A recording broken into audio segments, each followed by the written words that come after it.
我哋今日咧繼續再練習，我哋睇呢條題。呢條題咧係咁嘅，有一個梯形 ABCD，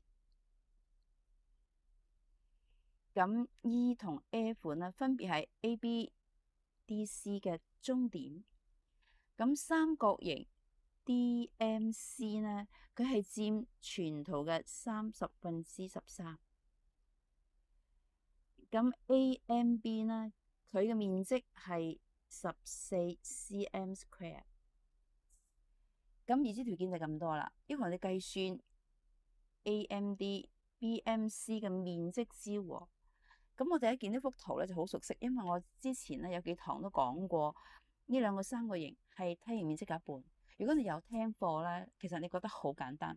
咁好啦，咁我哋而家咧就既然大家知道到佢關係，呢兩個三角形面積咧係梯形面積嘅一半，咁所以我哋要先求梯形面積。咁同樣咧，我哋都講啦，圖式兩個三角形面積之和係梯形面積嘅一半。咁佢兩個三角形係梯形面積嘅一半，咁圖式嘅係一半，唔圖式嘅都係一半，啱唔啱？嗱，呢兩個三角形面積之和都係梯形一半嘅喎，明白未？呢個 AMB、DMC 佢嘅面積之和都係梯形面積嘅一半。咁呢個大家要將佢溝通起身嚟。好啦，我哋先計先計呢個梯形面積。咁我哋計梯形面積咧，我哋根據已知條件先睇下呢個 AMB 佔全圖嘅幾分之幾。咁樣我哋即係可以計到佢嘅面積嚇。咁樣我哋知道三角形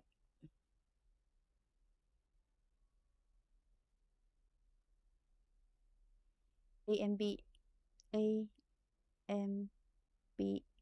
加三角形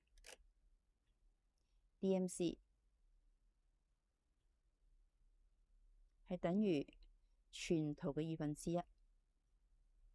呢個有冇問題？嗱，第一步你都成功咁明白咗嘅話，咁第二步就唔難啦。咁所以咧，我哋知道呢個三角形 AMB 咧係等於1/2減三角形 DMC 等於1/3減30/13。呢度呢個圖 DMC 嘅面積係佔係梯形面積嘅30/13。咁好啦，有咗呢個已知條件之後咧，我哋就可以得到呢個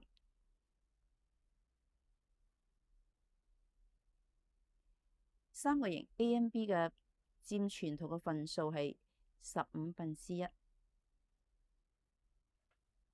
明白嗬？1/3減30/13，即係等於30/15減30/13，明白未？30/2等於1/15。咁大家明白，我哋唔再詳細啦吓。咁我求到呢個，我求到 AMB 個份數係1/15，又知道佢嘅面積係14 cm²，咁我就可以計成個梯形面積吓。梯形面積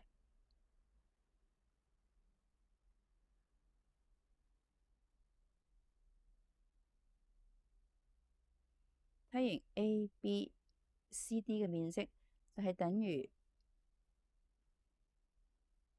14除以1/15，係等於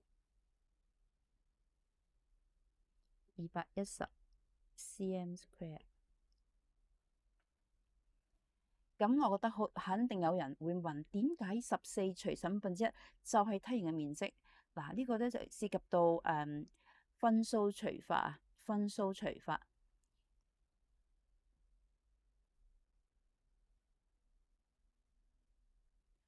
唔知大家記唔記數？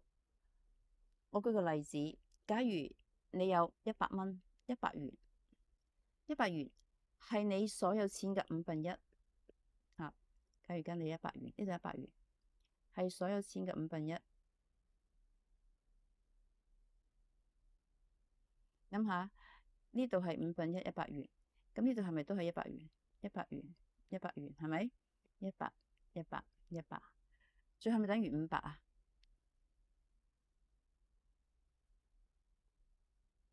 係咪500啊？咁500點計啊？用100除以1/5，就係等於500。咁呢個道理咧，希望大家都能夠明白，因為咧係喺後邊咧係用得好多嘅。咁如果真係大家覺得唔明白嘅，咁唔該留個言啦。咁我哋可以再詳細講下分數除法。咁好啦，今日重點唔係講分數除法，我哋係計算梯形嘅面積。咁而家咧，我哋唔係計梯形面積喎，今日係計兩個三角形圖式嘅兩個三角形面積。咁我哋前邊已經求證過啦，呢兩個三角形面積咧係等於梯形嘅一半，所以咧我好快就會得到 S 三角形 AMD 加 S 三角形 BMC 咧係等於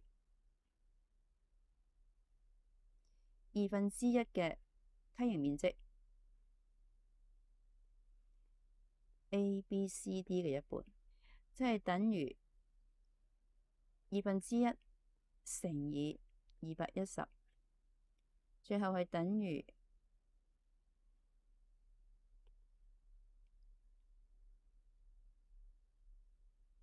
105 cm square。咁好啦，咁呢條題咧，我哋亦都計算完啦。咁希望大家可以充分將知識融會起身嚟，如何求證呢兩個三角形面積係梯形一半。咁而家咧，根據一啲已知條件，如何計算呢兩個三角形面積，我哋都要好熟悉咁把握。只要你有一路跟住我哋啲課程，你一定學到嘅。咁好啦，今日咧我哋講到呢度，我哋下堂見。